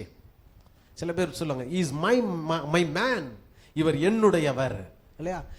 இந்த ஆள், இந்த நபர் எனக்கு உரியவர், இந்த பெண் எனக்கு உரியவர் சொல்றாங்கல்ல. இஸ் மை மேன், இவர் என்னுடையவர், இது ஏன் பிள்ளையா, இது ஏன் வண்டி சொல்றோம்ல. அந்த சத்தம், பைக் சத்தம் அங்க வரும்போது தெரியாது, ஏன் வண்டி, அது உருமல் சத்தம். அன்பு தெய்வ பிள்ளையே, உன்னையும் என்னையும் தேவன் அவர் பிரித்தெடுத்து நம்மை சொந்தமாக்கி கொண்டார். ஹல்லேலூயா. இந்த உலகத்தில் எவ்வளவு மக்கள் இருக்கிறாங்க, அதில் செலக்ட் பண்றார். செலக்ட் பண்ணி இது எனக்கு, இது என்னுடையது. நேற்றைக்கு ஒரு திருமணத்துக்கு போயிருந்தோம். அங்கே நிறைய செடிகள் வச்சிருந்தாங்க. அதுக்கு இப்போல்லாம் கிஃப்ட் கொடுக்குறாங்க செடியில். அப்போது அந்த செடியை பார்த்தா அது என்னன்னு எனக்கு ஐடென்டிஃபை பண்ண முடியல. ஒரு அம்மாவும் ஒரு பிள்ளையும் அந்த செடியை எடுத்துன்னு இருந்தாங்க. அந்த பையனை பார்த்து கேட்டேன், தம்பி இது என்ன செடி? தெரியாது. ஏன் பாப்பா என்ன எடுக்கிறீங்க? ஒரு செடி. அங்கே 4-5 செடி வச்சிருந்து, அதில் நான் போய் ஒன்று தொட்டேன். உடனே ஒரு பையன் ஓடி, அது என்னுடையது அப்படின்னா. நாங்கள் எடுத்து வச்சிருக்கோம். இப்போ இவ்வளோ செடி இருக்குன்னா, இல்லை இதை நான் செலக்ட் பண்ணியிருக்கிறேன், இதுதான் நிறைய பெருசாக வளர்ந்துருக்கு. உன்னையும் என்னையும் அநேக மக்கள் மத்தியில் நீங்கள் அவருக்குரியவர்கள் என்று செலக்ட் பண்ணியிருக்கிறார். உங்கள் பர்சனாலிட்டி பார்த்து இல்லை பிரதர், உங்கள் ஞானத்தை பார்த்து இல்லை, உங்கள் பணத்தை பார்த்து இல்லை, உங்கள் டேலண்ட்டை பார்த்து இல்லை, உங்கள் அழகை பார்த்து இல்லை, உங்கள் ஹைட்டை பார்த்து இல்லை, உங்கள் குரல் வளத்தை பார்த்து இல்லை, உங்களுடைய தாளந்து திறமைகளை பார்த்து இல்லை, நீங்கள் கர்த்தருக்கு பயன்படுவீங்கன்னு எதிர்பார்ப்பும் இல்லாமல் நீங்கள் அவருக்குரியவர்கள் என்று ஆண்டவர் பிரித்தெடுத்தார். நாற்றம் எடுத்த பேதுருவையும் பிரித்தது அவர்தான். மருத்துவனாகிய லூக்காவை பிரித்தெடுத்ததும் அவர்தான். ஞானவானாகிய பவுலை பிரித்ததும் அவர்தான். யோவானாகிய மீனவனை பிரித்தெடுத்ததும் அவர்தான். அவருக்கு தெரியும் இவர்கள் எனக்கு பிரியமானவர்களாய் இருப்பார்கள் என்று சொல்லி. அல்லேலூயா. கர்த்தர் உன்னையும் என்னையும் பிரித்தெடுத்திருக்கிறார். You are a separation. நாம ஆண்டவருக்கு தேவை என்று பிரித்தெடுத்திருக்கிறார். அல்லேலூயா. நீங்க ஒரு புடவை கடையில் போயிட்டு ஒரு புடவை எடுக்கினாலுமே ரொம்ப கஷ்டம் கடைக்காரனுக்கு. அதை எடுத்து அடுக்கிறதுக்குள்ள எப்படியெல்லாம் அழைப்பாங்க இல்லை பெண்களுடைய மனது. நீங்கள் அப்படி இருக்க மாட்டீங்க. உண்மையாகவே அந்த விஷயத்தில் நான் பெருமைக்காக சொல்ல நான் ரொம்ப கொடுத்து வச்சுருக்கேன் என் மனைவி. அந்த விஷயத்தில் நிஜமாக சொல்கிறேங்க, நீங்கள் அது மாதிரி பக்குவப்படுங்க. நேராக போவாங்க. நான் வெளியே வண்டியை நிறுத்திட்டு போகிறதுக்குள்ளே கவுண்டரில் இருப்பாங்க. எப்போ ஒரு புடவை செலக்ட் பண்ணிவிட்டு போதுங்க, பார்த்த உடனே பிடிச்சது. ஃபஸ்ட் இம்ப்ரெஷன் சொல்லுவாங்க. ஃபஸ்ட் இம்ப்ரெஷன் அது நல்லா இருக்கு இல்லை. சில பேர் 100 புடவை எடுப்பாங்க. பக்கத்தில் ஒரு அம்மா இது வேணான்னு தள்ளி வைப்பாங்கல்ல. ஒரு அம்மா வந்து அதை தொடுவாங்க, ஏங்க அதை நான் எடுத்துருக்கிறேன். இந்த மாதிரி எடுக்கவே மாட்டாங்க, வேணான்னு தள்ளத்தான். அதை அப்படி நோண்டுறது திருப்பியும். அந்த அம்மா வந்து இப்போ தொட்டுட்டாங்களே, இதை எடுப்பாங்க. அடுத்த கவுண்டருக்கு போவாங்க. இதை விட அங்கே நல்லா இருக்கா, அந்த கவுண்டரில் வச்சுட்டு அவங்க போயிடுவாங்க. அதை எடுத்துன்னு போயிடுவாங்க. இப்போ என்ன பண்ணுவோம், இந்த முதல் கவுண்டருக்காரன் அதை எடுத்து இங்கே அடுக்கணும். அவனுக்கு தெரியாது இது ஏன் புடையோ அவன் புடையான்னு தெரியாது. நிறைய கவுண்டருங்கள்ல இதை எடுத்துன்னு போவாங்க. பில் போடுற இடத்துல இதை காட்டிலும் ஒரு புடவை அவர்கள் கண்களுக்கு பார்வைக்கு இன்பமும் அப்படியே இருக்கும். அதை அங்கேயே வச்சுட்டு திருப்பி இந்த புடவை எங்கே இருக்குது அந்த கவுண்டராண்ட வருவாங்க. பில் போடுற சொல்ல இதை போடணுமா, இல்லை வெயிட் பண்ணு. தெரியுமா உங்களுக்கு, பில்லு வரல வந்து ரிஜெக்ட் ஆன புடவைகள் தான் அடுத்த வாரம் இந்த வாரமோ இன்னொருத்த கட்டின்னு போவாங்க. ஐயோ இதை நான் ரிஜெக்ட் பண்ணிட்டேனேன்னு ஏங்குகிற ஒரு ஏக்கம் பெண்களுக்கு இருக்கிற ஒரு மிகப்பெரிய, அது ஒரு சொல்ல முடியாது. எல்லாத்தையும் அவங்க நேசிக்கிற மாதிரி அதையும் நேசிக்கிறாங்க, போகட்டும். ஆனால் எடுத்துட்டு வந்தாங்க பார்த்தீங்களா, அதை போடுவாங்க. போட்டுட்டு கேட்பாங்க இது நல்லா இருக்குதா. அப்புறம் கோவம் வரும், நீ தானே எடுத்த. 1க்கு 4 கவுண்டரில் மாற்றி எடுத்துட்டு இது நல்லா இருக்கா இன்னொருத்தரையும் கேட்கணும். உங்களுக்கு பிடித்தால் அதுதான் உலகத்திலேயே நீங்கள் பிடிச்சு வாங்கன்னு. இதை இன்னொருத்தரானா சஜஷன் கேட்காதீங்க. அது கலர் இருக்குயோ இல்லையோ. அதனால தான் நான் கருப்பு கவரில் போட்டு கிறிஸ்மஸ் தோறும் கொடுக்கப்படுகிற புடவைகள் எல்லாம் கருப்பு கலரில் போட்டு அந்த கலர் தெரியாத மாதிரி கொடுக்குது. அப்பவும் கண்கள் இதை ஆண்டவர் கொடுத்தது என்று ஏற்றுக்கொள்ளாமல் அடுத்தவர் கட்டி இருக்கிறது நல்லது இருக்கிறது, ஆனால் ஐயா என்னை ஏமாற்றி விட்டார் என்று சொல்லுகிற புலம்புகிற பரிசுத்தவான்களும் இங்கு உண்டு. அல்லேலூயா. எப்படி அடிச்சாலும் நாங்கள் வாங்கிப்போம். எல்லாவற்றுக்கும் நாங்கள் கர்த்தருக்கு நன்றி செலுத்துகிறோம். அல்லேலூயா.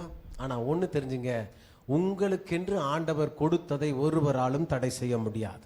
அல்லேலூயா, அல்லேலூயா, சோத்திரம். ஆகவே ஆண்டவர் நம்ம கண்டுபிடிச்சிருக்காருன்னா அது நம்ம ஒரு செப்பரேஷன் நம்ம பிரிச்சிருக்கிற வசனம் வாசிக்கலாமா? லேவியராகமம் புத்தகம் 20வது அதிகாரத்தின் 26வது வசனம். நான் ஒருவேளை கர்த்தராய் இருந்தா உங்க ஸ்தானத்துல, புடவை எடுக்கிற என் அன்பு சகோதரிகள் ஸ்தானத்துல நான் கர்த்தராய் இருந்து, நான் எடுக்கிற புடவை ஆத்துமாவாய் இருந்தால் அங்கங்க விட்டுட்டு வந்திருப்பேன். நான் சொல்றது உங்களுக்கு விளங்குதான் என்னன்னு தெரியல. கமான், என்னோடு கூட இருக்கிறீங்களா? நீங்கள் எடுக்கிற புடவை எப்படி ரிஜெக்ட் பண்றீங்களோ, எதை பார்த்து ரிஜெக்ட் பண்றீங்களோ, அப்படி நான் கடவுளாய் இருந்து கர்த்தராய் இருந்து ஆத்துமாவை நான் செலக்ட் பண்றதா இருந்தா, நீங்க என்னைக்கோ சர்ச்சுக்கு வரல அன்னைக்கே உங்களை ரிஜெக்ட் பண்ணிருப்பேன். என்னைக்கோ கர்த்தருடைய வார்த்தைக்கு கீழ்ப்படியில உங்க வீட்டுக்கார சண்டை போட்டீங்களா அன்னைக்கே ரிஜெக்ட் பண்ணியிருப்பேன். என்னைக்கோ நீங்க மாமியார் கூட மருமக கூட சண்டை போட்டீங்களா அன்னைக்கே ரிஜெக்ட் பண்ணிருப்பேன். என்னைக்கோ நீங்க ஜபத்துக்கு வரலையோ அன்னைக்கே ரிஜெக்ட் பண்ணியிருப்பேன். என்னைக்கோ நான் கொடுத்த ஆசீர்வாதத்தை நீங்க மறுதளிச்சிங்களோ அன்னைக்கே ரிஜெக்ட் பண்ணிருப்பேன். ஆனா என் நேசர், எல்லா அன்பை காட்டிலும் மேலானவர், இதுவரை நான் எத்தனை முறை தவறு செஞ்சாலும் அவருடைய கை என்னை பற்றி கொண்டது. இது எனக்கு போதும், நான் பிடித்தது எனக்கு பிரியமானது என்று சொல்லி நான் எவ்வளவு ஆண்டவர் விட்டு போனாலும் என்னை கைவிடாமல் என்னை கரம் பிடித்த தேவன் இது நாள் வரை விடவில்லை. அதுதாங்க ஆண்டவருடைய அன்பு. நீங்க ரிஜெக்ட் பண்ணாம ரிஜெக்ட் பண்ற மாதிரி அவர் ஒரு நாளும் ரிஜெக்ட் பண்ண முடியாது. பிடிச்சா பிடிச்சது தான். ஹல்லேலூயா. அதான் சொல்றாரு, பிடித்த உடனே சொல்லுவார், நீ எனக்கு பிரியமானவன். வசனத்தை வாசிக்கலாம். கர்த்தராகிய நான் பரிசுத்தராய் இருக்கிறபடினாலே நீங்களும் எனக்கு ஏற்ற பரிசுத்தவான்களாய் இருப்பீர்களாக. நீங்கள் என்னுடையவர்களாய் இருக்கும்படி, நீ என் கூடவே இருக்கும்படி, நீ என்னோடு வாழும்படி, நீ என் சட்ட திட்டங்களுக்கு கீழ்ப்படியும்படி, நீ இந்த குடும்பத்தில் ஒருவராய் இருக்கும்படி, உங்க அம்மா வீட்டு பெருமையோ உங்க அப்பா வீட்டு பெருமையோ உங்க அப்பாவுடைய வருமானத்தையோ இங்கு சொல்லாதபடி. எப்படி சொல்லணும் தெரியுமா?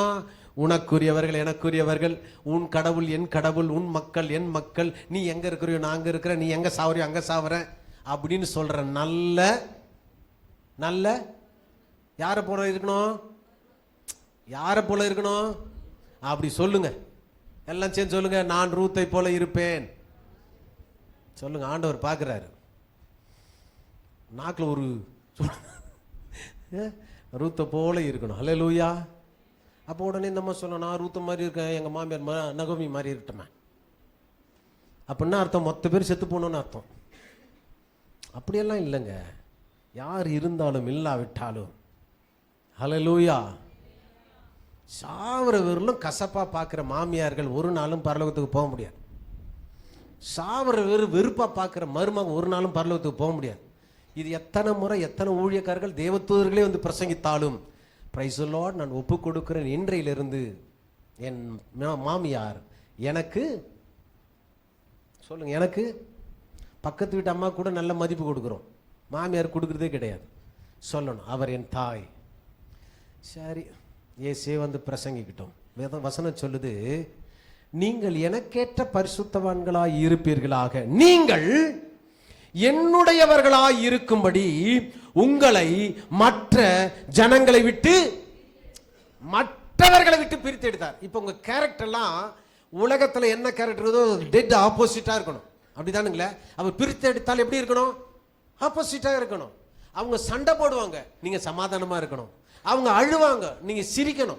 இந்த குடும்பத்தில் சொல்றேன், அவருக்குள்ள மன வேறுபாடுகள் இருக்கணும். இது எதை செஞ்சாலும் ஓகே சொல்லணும். பொண்ணு உப்பு அதிகமா போட்டா, என்னம்மா பார்த்து செய்ய மாட்டியாடா, கொஞ்சம் தவறிச்சு பொண்ணு கை, மருமக கையில பேசுவாங்க. ஆனா மருமக தப்பு செய்யட்டும், அவங்க எங்க நினப்பு இருக்குது இங்க, எப்ப பரல் ஏதாவது ஒரு நினப்புல உப்பு கொட்டி வச்சிடறா. உப்பு கொட்டுறதுன்னு 2 பேர், ஒன்னு பொண்ணு இன்னொன்னு மருமக. மாமியார் உடைச்சா மண்பானை. எனக்கு இந்த பழமொழி எல்லாம் தெரிய மாட்டேங்குது பாருங்களேன். சொல்லுங்க, மாமியார் உடைத்தால் மண்பானை. பாவம், நீங்க கூட பழமொழி தெரியல, உங்களுக்கு உலகமே தெரியலங்க உங்களுக்கு. எனக்கு அதுதான் ரொம்ப பிடிக்கும். சரி, கர்த்தருக்கு ஸ்தோத்திரம். அப்போ ஆண்டவர் சொல்றார் பாருங்க, உங்களை மற்ற ஜனங்களில் இருந்து உங்களை பிரித்தெடுத்தேன். அல்லேலூயா. இப்போ இந்த செய்தி உள்ள யாருக்குள்ளேயோ அப்படியே அறம் மாதிரி அறுத்துக்கின்னு இருக்குது. நான் யாரையும் குறிப்பிட்டு பேசலைங்க. கர்த்தருடைய வசனம் இருபுறமும் கருக்குள்ள பட்டயம். அது எங்கள் அம்மா வந்து உட்காந்தா கூட அது மாதிரி மருமகளை பேசும் பொழுது அறுக்கணும்.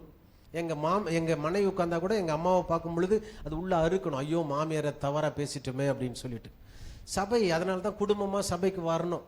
திட்டுனா கூட சேர்ந்து வாங்கிட்டு திட்டணும். இப்போ வீட்டுக்கு போன உடனே சொல்லுவாங்க, பத்தியா பாஸ்டர் பிரசங்கம் பண்ணாரு, நம்ம ஒன்றா இருக்கலாமா மருமகளே, இனி நான் உன்னை எந்த கோபம் பட மாட்டேன். மருமகள் சொல்லுவாங்க, மாமியாரே நான் உன்னை எந்த கோபம் பட மாட்டேன், சத்தியத்துக்கு நம்ம கீழ்ப்படிந்திருப்போம் இல்லையா அப்படின்னு நம்ம ஒப்புரவாயிடணும். அதுதானே செய்தியினுடைய சாரம்சம். அதுதான் செய்திக்கான அந்த உள்ளே போனதுக்கான ஒரு அத்தாட்சி அது இல்லையா, நிறைவு. அந்த செய்தியை கேட்ட பின்னால் இல்லை நான் இங்கே வந்தால் ஆடு மாதிரி இருப்பேன், அங்கே போனால் பன்னி மாதிரி இருப்பேன் அப்படின்னா நீங்கள் செய்தியை எத்தனை 100 செய்தி கேட்டாலும் அது பிரயோஜனம் இல்லை. அப்போ இங்கே கேட்ட உடனே ஒப்புரவாயிடணும். சபைக்கு மருமகன் வந்தாலும் சரி, மாமியார் வந்தாலும் சரி, ஒப்புரவாயிடணும். ஆண்டவரே என் கையில் தவறு இருந்தால் என்னை மன்னிச்சிருங்க, என் மருமகளை இனிமேல் நான் என்ன பண்ண மாட்டேன், ஏச மாட்டேன், எந்த தவறாக பேச மாட்டேன், அவளை குற்றங்கள் சாட்ட மாட்டேன். அவ்வளோ என் பெண்ணு தானே. நல்லா கொஞ்சம் கவனிச்சு பாருங்க. உன் பெண்ணு உங்களுடையே பறந்து வளர்கிறாங்க. ஆனால் இந்த பொண்ணும் 20 வருஷம் இன்னொரு வீட்டில் வளருது, இன்னொரு கல்ச்சரு, இன்னொரு அவங்களுடைய சுபாவங்கள், பழக்க வழக்கங்கள் இல்லையா, அவங்களுடைய உணவு முறைகள். அவங்க உப்பு போடாமல் சாப்பிடுவாங்க, நீங்கள் உப்பு கொட்டின்னு தின்னுவீங்க. நீ எப்போ பார்த்தாலும் கறி தின்னுவ, அது தின்னாமல் இருக்கும். ஒருவேளை அது காரம் நிறைய கொட்டும், நீங்கள் காரமே சாப்பிடாமல் இருப்பீங்க. என்ன பண்ணுறது, கொஞ்சம் நாள் அது அட்ஜஸ்ட் ஆகிடணும். அப்போ சொல்லணும், இன் ஃபியூச்சரில் என் மாமியார் காரம்னா பிடிக்காதுங்க, கொஞ்சமாக காரம் போடுங்க, என் மருமகளுக்கு உப்பு அதிகமாக போட்டுறாதீங்க, அவளுக்கு பிடிக்காது அப்படின்னு சொல்கிற ஒரு மனத்தின் ஆவி வரணும். எப்படி வரும்? ஆண்டவர் சொல்றாரு, உங்களை மற்ற ஜனங்களை விட்டு பிரித்து எடுத்தேன். உலகத்தில் என்னெல்லாம் நீங்கள் எதெல்லாம் பார்க்குறீங்களோ அது ஒன்று உங்கள் வீட்டில் இருக்கக்கூடாது. நான் கேரக்டர் சொல்கிறேன். ஹல்லேலூயா, ஹல்லேலூயா. அப்போ ஆண்டவர் உன்னையும் என்னையும் பிரித்தெடுத்திருக்கிறார். ஹல்லேலூயா. எப்படி பிரித்தெடுத்தாரா? நைஜீரியாவில் ஒரு அருமையான கணவன் மனைவிக்கு ஒரு குழந்தை, ரொம்ப நாளாக தவம் இருந்து குழந்தை பிறகு. அந்த குழந்தை ரெண்டும் ரெட்டை குழந்தை. உள்ள பார்த்துட்டாங்க, ரெட்டை குழந்தை. வெளியே வரும்போது ஒத்த குழந்தையாக வருது. 2 சரீரமும் ஒட்டி இருக்கிறது. எப்படி இருக்கும் கொஞ்சம் சொல்லுங்க பேரண்ட்டுக்கு. ரொம்ப நாளாக குழந்தை இல்லை, குழந்தை பிறகுது. இப்போ இவங்க ரொம்ப அழ ஆரம்பிச்சிட்டாங்க. கடவுளே, எங்களுக்கு ரொம்ப குழந்தை இல்லாமல் இருந்தது, அதுவே எங்களுக்கு வழியாக தெரியல. இப்போ பிறந்திருக்கிற குழந்தை ரெட்டை குழந்தை, அதுவும் ஒட்டின்னு இருக்கு. அங்கே இருக்கிற லோக்கலில் இருக்க டாக்டரெல்லாம் பார்த்தாங்க. அது என்ன சொல்லிட்டாங்க தெரியல, இதை செப்பரேஷன் பண்ண முடியாது, பிரிக்க முடியாது. 2 ரொம்ப கிரிட்டிக்கலான பொசிஷன். பிரிக்கலாம், ஒன்று செத்துரும். ஆனால் அங்கிருந்த டாக்டர்களை, முதிர்ச்சி அடைந்த டாக்டர் சொன்னார், இதற்கு ஒரு தீர்வு இருக்குது, பல லட்சம் ரூபாய் செலவாகும். இந்தியாவில் இதற்கு ஒரு மாற்று அறுவை சிகிச்சை பண்ணி இதை பிரிப்பாங்க, வேணா ட்ரை பண்ணி பாருங்க. இவங்களும் விளம்பரம் கொடுத்தாங்க. ஒரு நல்ல பணக்காரர் அதுக்கு உதவி பண்ணுறேன்னு சொன்னார். டெல்லியில் இருக்கிற ஒரு மருத்துவமனைக்குள்ளே அந்த பிள்ளையை அட்மிட் பண்ணாங்க. கிட்டத்தட்ட 6 மாதம் அந்த பிள்ளையை கண்காணித்தாங்க, அந்த பிள்ளைகளை. அப்புறம் டாக்டர்கள் ஒரு முடிவுக்கு வந்தாங்க, எப்படி பண்ணலாம் அப்படின்னு சொல்லிட்டு திரும்ப 3 மாத காலம் ஒரு பிளாஸ்டிக் பொம்மைகளை வச்சு எப்படியெல்லாம் பிரிக்கலாம் அந்த குழந்தைகளை. உடலோடு ஒட்டி இருக்கு. ஏன்னா அதில் உறுப்புகள் 2 இருக்கா 1 இருக்கான்னு தெரியாது, இது எப்படி செப்பரேஷன் பண்ண தெரியாது. ஏன்னா நரம்புகள் இருக்குது, பக்குவமாக எடுக்கணும். அதுக்கு கிட்டத்தட்ட 80 லட்சம் ரூபாய் செலவாச்சு. அந்த ஒரு மனுஷன் அதற்கு ஏற்றுக்கொண்டார். அந்த செலவுலாம் எடுத்துக்கிட்டாங்க. அந்த குழந்தையை பிரிக்கிற நாள் வந்தது. கிட்டத்தட்ட 18 மணி நேரம் ஆப்ரேஷன் நடக்கு. டாக்டர்கள் மாறி மாறி மாறி, ஒரு டாக்டர் மாறி இன்னொரு டாக்டர் மாறி எப்படியோ சக்ஸஸ்ஃபுல்லாக அந்த குழந்தைகளை பிரிச்சுட்டாங்க. அந்த பெற்றோர்களுக்கு மிகுந்த ஆச்சரியம். இந்தியாவை குறித்ததான மருத்துவத்தை குறித்த ஒரு பெரிய மகிழ்ச்சி, சந்தோஷத்தோடு அவர்கள் போனார்கள். இன்றைக்கு கூட நீயும் நாடும் உலகத்தில் எத்தனையோ காரியங்களை ஒட்டி இருந்தோம், பிரிக்க முடியாதபடி இருந்தோம் இல்லையா? இதிலிருந்து என்னால் வெளியே வர முடியாது பிரதர், என்னால் ட்ரிங்க்லேருந்து வெளியே வர முடியாது, என்னால் அடல்ட்ரிலேருந்து வெளியே வர முடியாது, என்னால் ஸ்மோக்லேருந்து வெளியே வர முடியாது, என்னை இந்த இச்சையிலிருந்து என்னால் வெளியே முடியாது. தவித்த நாட்கள் உண்டு. தேவன் தம்முடைய விலையேற பெற்ற ரத்தத்தை உங்கள் மேலே தெளித்து அவரே மருத்துவராய் உங்களை அதிலிருந்து பிரித்தெடுத்து இந்த உலகத்துக்குரியவன் நீ அல்ல என்று சொல்லி கர்த்தர் உன்னை என்னை பிரித்தெடுத்திருக்கிறார். அல்லேலூயா. மீண்டும் போய் போய் அதில் ஒட்டிக்கக்கூடாது. 2வது ஆப்ரேஷன் பண்ணால் நிற்காது. சரியா? ஆண்டவர் உன்னையும் என்னையும் பிரித்த. சங்கீதம் 51:5 வார்த்தை சொல்லுகிறது, ஆண்டவரே நான் துர்க்குணத்தில் உண்டாயிருக்கிறேன், உருவானேன், என் தாய் என்னை கர்ப்பம் தரித்தாள், என்னை அந்த அசுத்தத்திலிருந்து என்னை விடுவித்தீரே என்று சொல்லி தாவீது ஜெபிக்கிற புலம்புகிற ஒரு சங்கீதத்தை நாம் பார்க்கிறோம். அவர் உன்னையும் என்னையும் அசுத்தமான பாவத்திலிருந்து விடுவித்திருக்கிறார். நான் சொல்லட்டுமா, நீங்க கொஞ்சம் கண்ணாடிக்கு முன்னால போய் நின்று ஒரு 10 வருஷத்துக்கு முன்னால் உங்க முகம் எப்படி இருக்குன்னு பாருங்க, இப்ப எப்படி இருக்கும் பாருங்க. நான் சொல்லட்டுமா, உண்மையாய் நான் சொல்லுகிறேன், இப்பொழுது உங்கள் முகம் தேவதூதனுடைய முகத்தை போல இருக்கும். அல்லேலூயா. கொஞ்சம் மாற்றம் அடைந்திருப்பதை நீங்கள் பார்க்க முடியுங்க. எத்தனை பிரச்சனை வந்தாலும் அதை இறக்கி வைக்க தேவனுடைய பாதம் இருக்கிறது என்கிற நம்பிக்கை, எத்தனை வந்தாலும் பார்த்துக்கலாம் என்கிற ஒரு நம்பிக்கை, எப்படிப்பட்ட பிரச்சனை வந்தாலும் எனக்காக ஜெபிக்க ஒரு கூட்டம் காத்திருக்கிறது என்கிற நம்பிக்கை, எதை வந்தாலும் அதை அவர் மேல நான் பாரமா வச்சுட்டு நான் லேசா பயணிப்பேன் என்கிற ஒரு நம்பிக்கை, இதுதான் கர்த்தர் நமக்கு கொடுத்திருக்கிற நம்பிக்கை. அவர் பிரித்தெடுத்ததின் மிக முக்கிய நோக்கமே அவர் தனக்கு உரியவர்களாய் இருக்கும்படியாக. மூன்றாவது ஒரு காரியம் வாசிக்கலாம். மூன்றாவது ஒரு 1 கொரிந்தியருடைய புத்தகம் 6ஆம் அதிகாரம் 20வது வசனம். 1 கொரிந்தியர் 6ஆம் அதிகாரத்தின் 20வது வசனத்தை வாசிக்கலாம். ஆண்டவர் முதல்ல எப்படிப்பட்டார்? கண்டுபிடித்தார். இரண்டாவது பிரித்தெடுத்தார். இப்போ ஒரு கடைக்கு போறீங்க, நான் மீண்டும் அந்த ஒரு பொருளை எடுக்க போறீங்க, 100 பொருள் இருக்கு.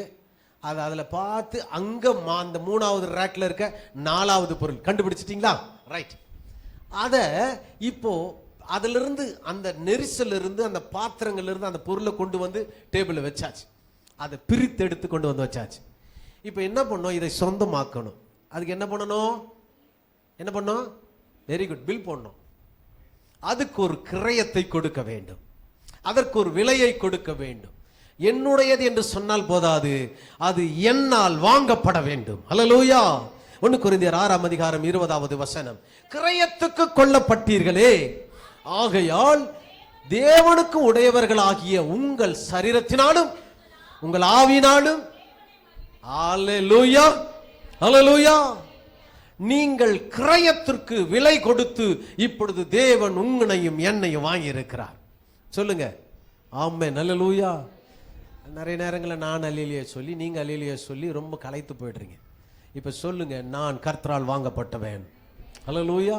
என்னை அவர் வாங்கி இருக்கிறாரியா, வாங்கி இருக்கிறார்.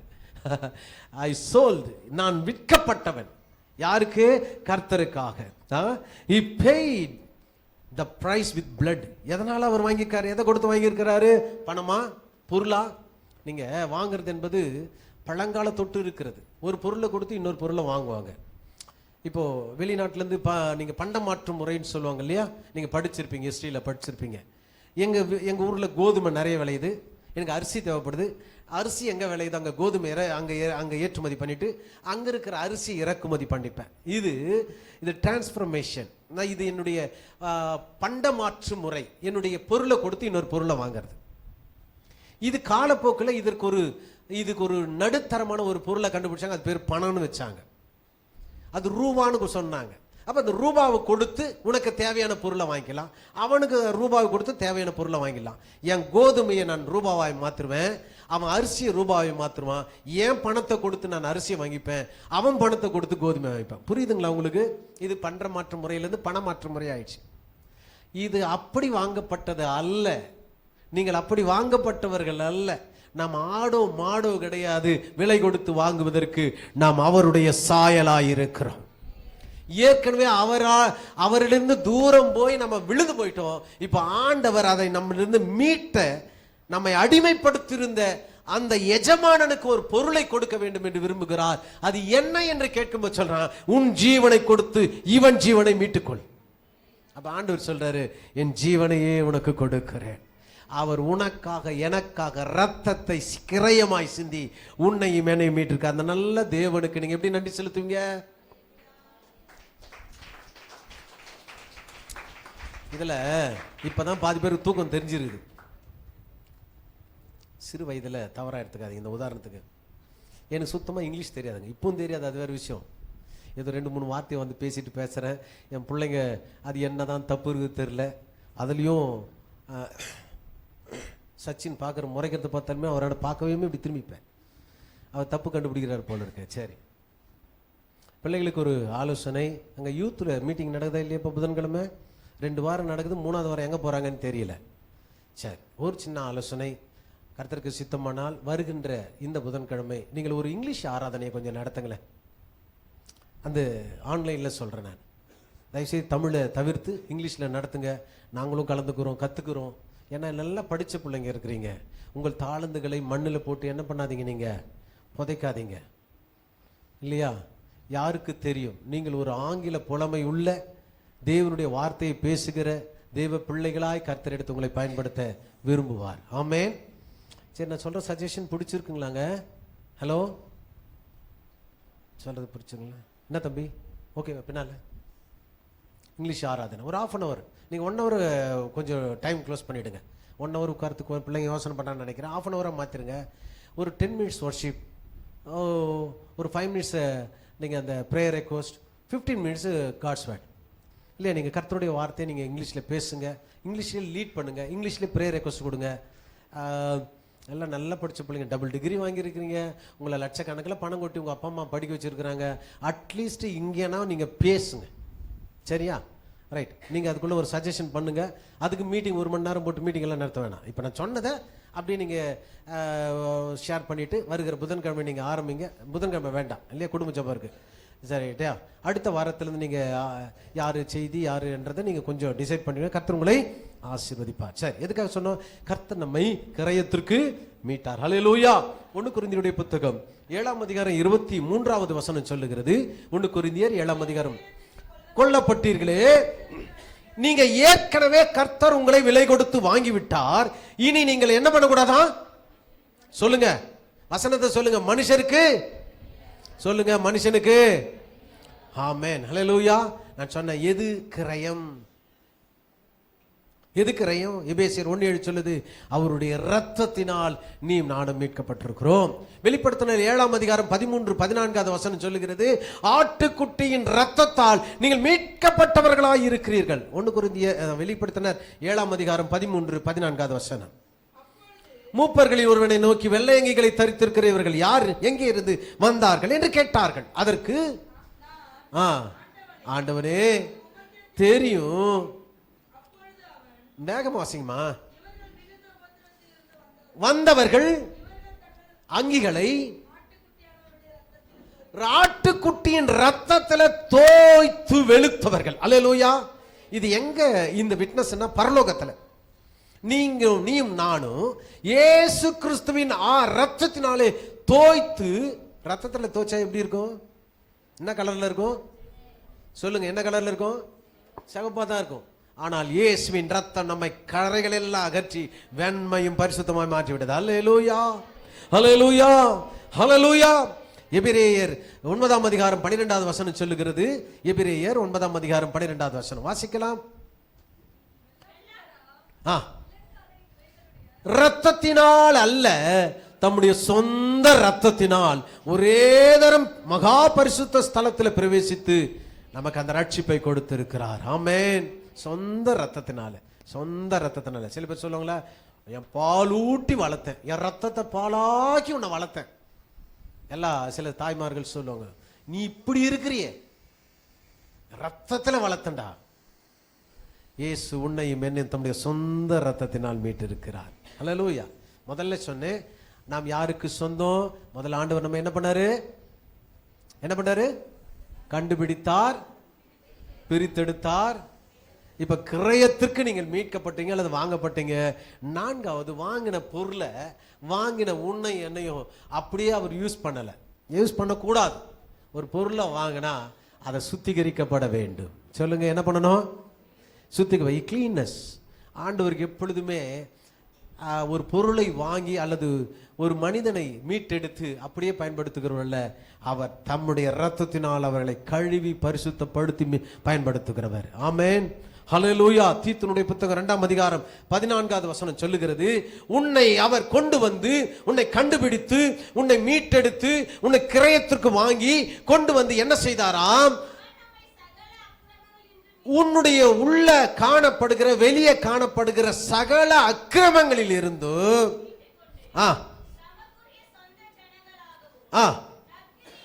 செய்ய பக்தி வைராக்கியம் உள்ளவர்களாகவும் நம்மை சுத்திகரிக்கும்படி, நம்மை சுத்திகரித்தார், நம்மை சுத்திகரித்துக் கொண்டே இருக்கிறார். அல்லேலூயா. அவர் நம்மை சுத்திகரித்துக் கொண்டே இருக்கிறார். நம்முடைய அக்கிரமெல்லாம் நீங்கும்படி,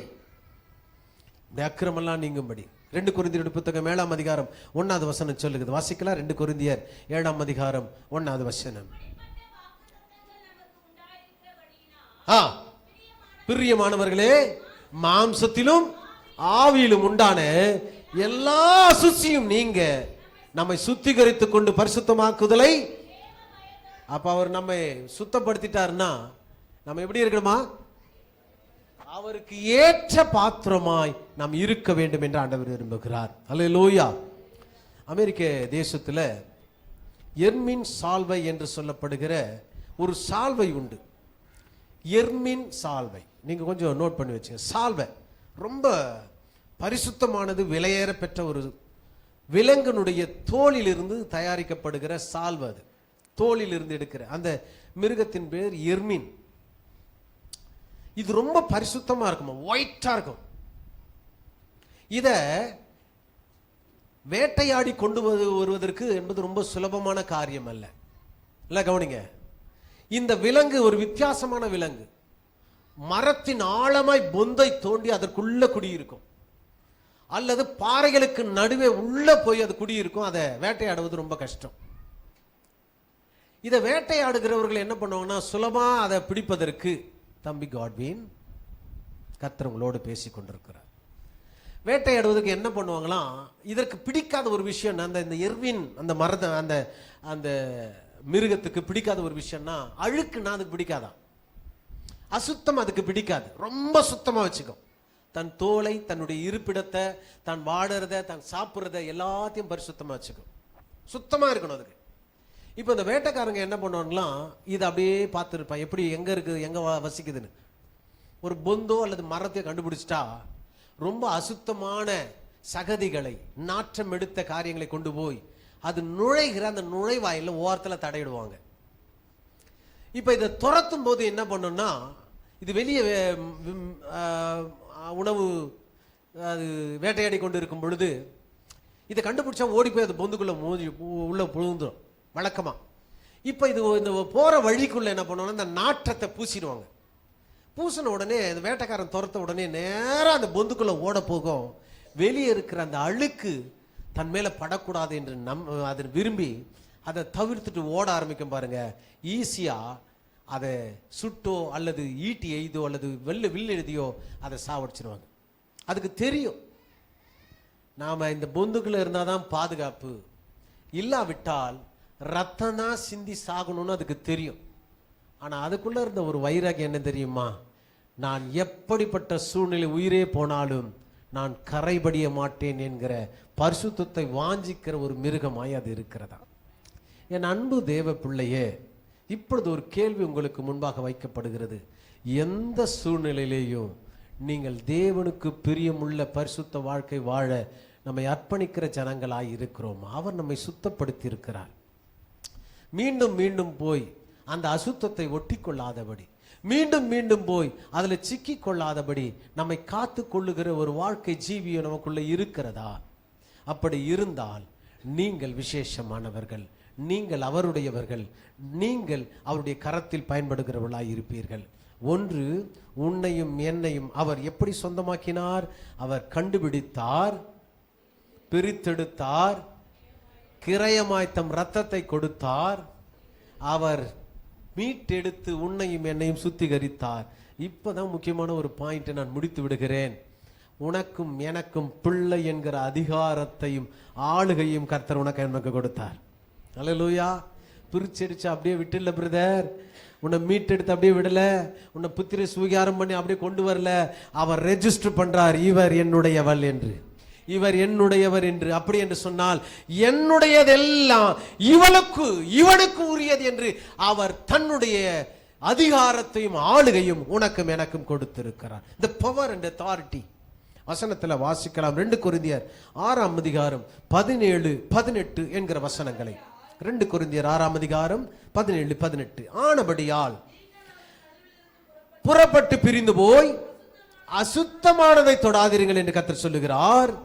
அப்பொழுது நான் உங்களை ஏற்றுக்கொண்டு உங்க அப்பாவா இருப்பேன், நீங்கள் எனக்கு குமாரரும் குமாரத்திகளுமாய் இருப்பீர்கள் என்று. ஹல்லேலூயா. இதை நான் சொல்ல பிரதர், சர்வ வல்லமையுள்ள கர்த்தர் சொல்லுகிறார். சர்வ வல்லமையுள்ள தேவன் சொல்லுகிறார், நீங்கள் அவருடைய குமாரரும் குமாரத்திகளுமாயிருப்பீர்கள். ஆமென். வெளிப்படுத்தின விசேஷம் 2ஆம் அதிகாரம் 26வது வசனம் சொல்லுகிறது, நீங்கள் குமாரரும் குமாரத்திகள் மாத்திரமல்ல, உங்களுக்கு அந்த அதிகாரத்தை கொடுக்கிறார். ஜெயம் கொண்டு முடிவு பரியந்தம் என் கிரியைகளை கை கொள்ளுகிறவன் எவனோ அவனுக்கு நான் என் பிதாவினிடத்தில் அதிகாரம் பெற்றது போல. கரங்களை தட்டி ஒரு அல்லேலூயா சொல்லலாம். ஆண்டவர் உங்களுக்கு authority, the power and authority, ஆண்டவர் உங்களுக்கு அதிகாரத்தை கொடுக்கிறாராம். ஆமென். அப்ப அதிகாரம்னா என்ன பிரதர்? அதிகாரம் என்ன? இந்த உயில் சொல்லுவாங்கல்ல, என் சொத்து எனக்கு அடுத்தது என் பிள்ளைக்கு, கரெக்ட், என் வாரிசுக்கு. பிள்ளைக்குன்னே பொண்ணுங்களை மறந்துடக்கூடாது. வாரிசுக்கு அதிகாரம், உயில். ஆண்டவர் நமக்கு ஒரு உயில் கொடுத்தார். என்ன உயில் தெரியுமா? என்னை விசுவாசிக்கிறவன் நான் செய்கிறதையும் செய்வான், என்னை காட்டிலும். இதை நீங்க வசனமா படிக்கிறீங்க, வாக்குத்தத்தமா சொல்லி பாருங்க, அது உங்க உயிலா சொல்லி பாருங்க. இவ்வளோ பெரிய பில்டிங், இவ்வளோ பெரிய அரண்மனை, இந்த அரண்மனை என் அப்பாவுக்கு அப்புறம் இந்த ஸ்தானத்தில் உட்கார போறது நான் தான் அப்படின்னு சொன்னா அவங்களுடைய குரலே மாறும். என்னை விசுவாசிக்கிறவன் நான் செய்கிறதை செய்வான், என்னை காட்டிலும். சொல்லுங்க, என்னை காட்டிலும், என்னை காட்டிலும். ஆமா, அந்த அதிகாரத்தை கர்த்தர் நமக்கு கொடுத்திருக்கிறார். அல்லேலூயா, அல்லேலூயா. பிரசங்கியினுடைய புத்தகம் 5ஆம் அதிகாரம் 19ஆம் வசனத்தை வாசித்து நிறைவு செய்யலாம். பிரசங்கி 5ஆம் அதிகாரம் 19ஆம் வசனம். ஐஸ்வர்யத்தையும் எவனுக்கு கொடுத்திருக்கிறாரோ அவன் அதிலே புசிக்கவும் தன் பங்கை பெறவும் மகிழ்ச்சியாயிருக்கவும். அல்லேலூயா. அனுகிரகம், அவருடைய கிருபை. எல்லாம் எழுந்துக்கலாம் ஆண்டவருடைய சமூகத்துல. அவர் நமக்கு கிருபையும் அதிகாரத்தை கர்த்தர் கொடுத்திருக்கிறார். ஆமென். ஹல்லேலூயா, ஹல்லேலூயா, ஹல்லேலூயா. அவர் என்ன செய்கிறாரோ அதை அவருடைய பிள்ளைகள் செய்யும். அவருக்கு என்ன அதிகாரமோ அதே அதிகாரம் அவர் பிள்ளைகளுக்கு உண்டு.